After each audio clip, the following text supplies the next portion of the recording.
banyak sekali, ribuan benda yang disimpan di sini, yang dipendamkan di sini. Dan contoh mungkin seperti ini. Jadi dari masa Neolitikum atau masa Megalitikum sampai masa-masa kerajaan.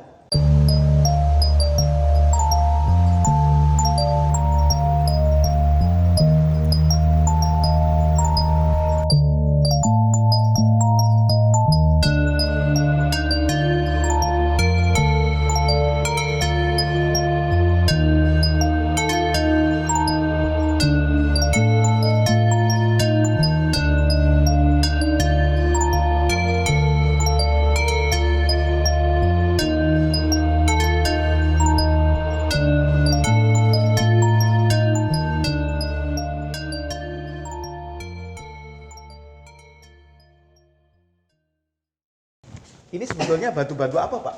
Nah, kalau batu-batu ini sebetulnya bahan baku untuk pembuatan alat. Ada juga bahan baku untuk mengasah alat. Oh iya. Ini biasanya dibuat untuk pembuatan kampak. Biasanya untuk kampak persegi, kalau enggak untuk pembuatan mata tombak. Dan juga sebagian untuk pengumpaman atau pengasahannya. Biasanya satu sisinya diasah, satu sisinya tetap seperti itu alami. Iya. Biasanya untuk mencari sudut ketajaman mereka menggunakan bahan-bahan batu ini. Dan ini ditemukan di dalam petak ekskavasi bersama benda-benda yang sudah jadinya. Ya. Jadi ini ditemukan bersamaan dengan yang benda jadi. Jadi kalau itu misalnya mata panah, terus kemudian ada mata kapak dan sebagainya, ini ada di sini dan ini dianggap sebagai bahannya. Betul, itu bahannya. bahan Kalau ini juga pembanding, Pak? Sama bahan baku juga. Oh, ini bahan baku bahan juga. dasar batunya ada bahan batuan yaspis, ada juga bahan batuan basal. Jadi mereka biasanya memilih bahan batuan yaspis sama bahan batuan basal. Ada juga bahan batuan yang paling sangat bagus itu kalsedon. Kalsedon. Untuk pembuatan beliung persegi. Cuma untuk bahan baku kalsedon di sini tidak ada, adanya yang sudah jadi. Kalau ini semua jenis-jenis batuan ini apakah sesuatu yang umum ditemukan di sekitar lereng Gunung Salak ini, Pak? Sebagian umum, sebagian kebanyakan yang umum, yang mudah ditemukan oleh masyarakat, tapi mereka mencari yang kekerasannya betul-betul sudah diuji, sudah teruji, sudah mereka pakai, itu akan mereka gunakan terus-menerus, seperti bahan batuan yaspis. Cuma yang perbedaan itu yang agak sulit seperti batuan kalsedon. Kalsedon itu batuan pilihan yang paling pilihan karena dia sangat keras dan tajam sekali. Biasanya juga sebagai batu mulia juga, Pak ya? Betul. Kalsedon untuk bahan cincin. Baik Pak Ishak, kita lanjutkan ke lokasi lain. Nah, kalau ini apa Pak Ishak? Kok banyak kayak tembikar dan batu-batuan di sini? Kalau ini merupakan contoh dari beberapa tembikar yang ditemukan di situs ini. Jadi ada yang bermotif, ada yang polos, motifnya pun ada yang motif jala, ada yang salur. Jadi ada beberapa motif artefak periuk yang dihasilkan di lokasi ini. Jadi sebagian ada yang kebanyakan itu polos ya, motifnya polos, ada juga yang bermotif jala dan yang lainnya. Tapi kalau yang di bawah ini adalah merupakan batuan disebut dengan batuan rijang, Pak. Batuan rijang? Iya, batuan rijang ini merupakan dulunya adalah alat serpi atau alat serut. Alat serpi untuk menyerut kayu, untuk membuat mata tombak atau mata panah.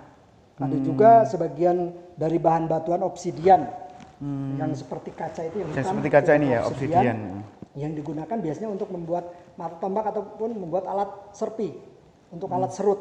Untuk alat serut. Iya, biasanya mereka sekali pakai, gunakan, setelah mereka pakai mereka kumpulkan dan mereka sebarkan sebagai keperluan untuk ritual.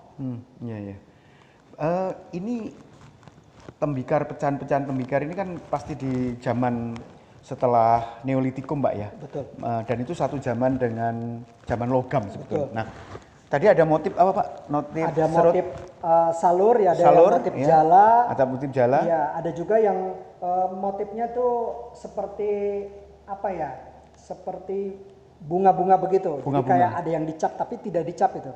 Seperti diukir gitu ya? Seperti aja? diukir begitu, ada yang ukir-ukiran seperti contoh yang ini. Oh iya. Jadi ada yang kayak bintang-bintang itu, kayak ukiran-ukiran. Kalau yang motif ini kan yang salur-salur.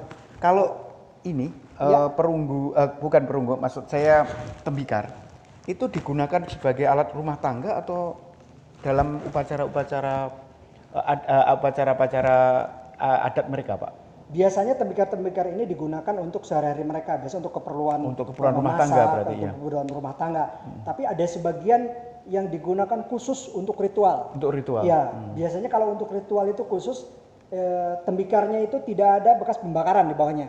Ya, Jadi ya, biasanya mulus gitu, mulus, kan? ya, mulus ya. gitu, rapi bersih. Khusus untuk Ya, wadah sesaji untuk lah. wadah Ya. sesaji. Ya. Dan itu selalu ditemukan dengan keadaan utuh. Biasanya tembikarnya cukup besar sekali dan di dalamnya itu ada itu tadi sajian itu seperti kepala kerbau atau kalau enggak kepala rusa ya. Iya, iya. Nah, itu kalau ini Pak, yang tembikar untuk sesajen itu bermotif apa enggak? ada yang bermotif, ada yang polos. Oh, itu jadi tergantung kebutuhan. Ya, jadi itu tidak menunjukkan untuk sesaji dan untuk yang untuk peralatan rumah tangga ya. Artinya tidak membedakan untuk Tidak itu. membedakan Ya, itu. bisa saja dibuat polos ataupun bisa dibuat bermotif. Betul. Ya, seperti itu. Nah, ini kalau ini golok besi melengkung ini kan kalau tulisannya. Jadi berarti ini sudah pada masa zaman besi nih Pak. Iya, udah masuk masa zaman logam ya. Masa logam-logam.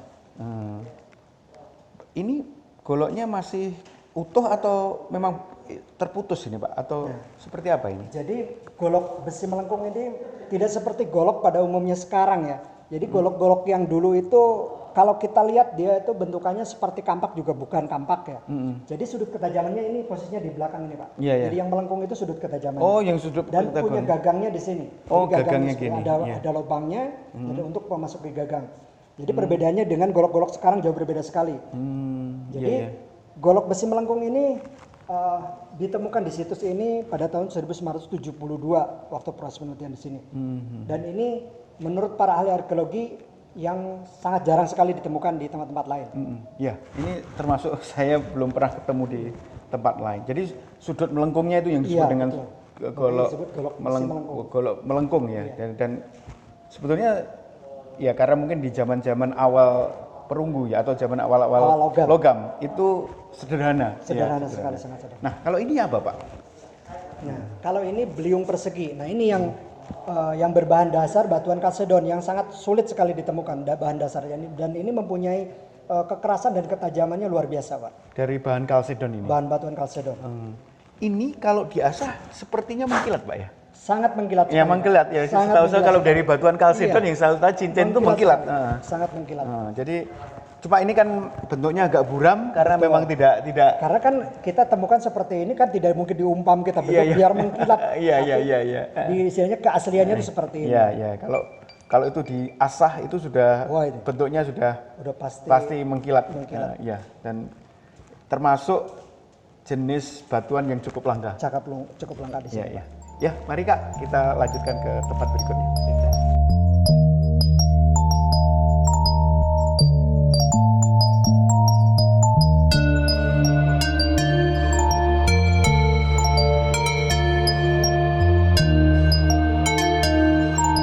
Saya melihat banyak arca-arca Pak di sini ya, cuma walaupun nggak lengkap. Nah, Bapak Isa bisa ceritakan, ini sebetulnya arca-arca apa Pak? Jadi arca-arca ini merupakan arca-arca peninggalan pada masa kerajaan Pajajaran yaitu abad 15-16. Dan arca-arca ini sejatinya itu berada di atas Gunung Kapur, Pasir Sinala atau sekarang namanya Gunung Ciampea. Arca-arca ini diselamatkan ke sini pada tahun 1984 oleh Dinas Pedanka. Jadi ini ada dua jenis arca sebetulnya Pak. Ada arca Hindu dan arca Buddha. Jadi bisa dilihat dari corak-coraknya ini sendiri. Kalau yang dua itu merupakan arca Hindu. Kalau ini arca Buddha, mohon maaf. Kalau ini sebagian arca Hindu. Arca Hindu. Nah, dan ini berarti kalau dari Gunung Ciampea tadi, kira-kira jaraknya dari lokasi situs pasir angin ini berapa kilo Pak? Dari sini ke lokasi tempat berada ini hanya 8 km Pak. 8 kilo. Iya. Dan kalau tidak salah di lokasi Bukit Ciampea ini kayak pegunungan kapur Pak ya? Betul. Nah, pegunungan kapur. Jadi Gunung Ciampea ini merupakan pegunungan kars atau kapur. Jadi dulu kenapa ini bisa rusak seperti ini? Karena gunungnya itu ditambang, jadi diambil kapurnya itu dengan cara menggunakan dinamit, diledakkan. Jadi arca-arca ini rusak akibat proses penambangan kapur itu. Iya. Tapi di museum ini tadi saya diperlihatkan tentang foto-foto yang dibuat oleh Belanda tahun 1800-an. Betul. Ya, jadi dalam posisi-posisi masih utuh, masih relatif utuh yang seperti itu. Ya. Jadi kalau lihat dari data Belanda itu yang tahun 1863 ini posisinya sebetulnya sebagian masih utuh. Jadi masih dalam posisi tempatnya itu beradanya masih di Gunung Kapur itu sendiri, Pak. Ya. Nah, kalau ini saya lihat Pak, sesuatu yang cukup unik ini Pak. Ada seperti gambar bunga 8 kelopak ya. Iya. Nah, dan kemudian ada beberapa tulisan yang tidak tahu ini huruf apa seperti ini. Ini sebetulnya apa Pak kalau menurut? Jadi kalau menurut para peneliti ini adalah merupakan prasasti. Jadi prasasti ini diperkirakan pada masa Pajajaran. Jadi masa-masanya kemungkinan semasa dengan Arca ini abad 15-16. Cuma yang disayangkan ini sampai sekarang belum ada terjemahan dari huruf-hurufnya atau kanji-kanji yang ada di prasasti ini, Pak. Berarti ini belum diketahui sebetulnya ini sebetulnya adalah prasasti apa atau Betul. perlambang apa dan Iya, sebagainya. sampai sekarang belum ada penjelasan seperti itu. Ya.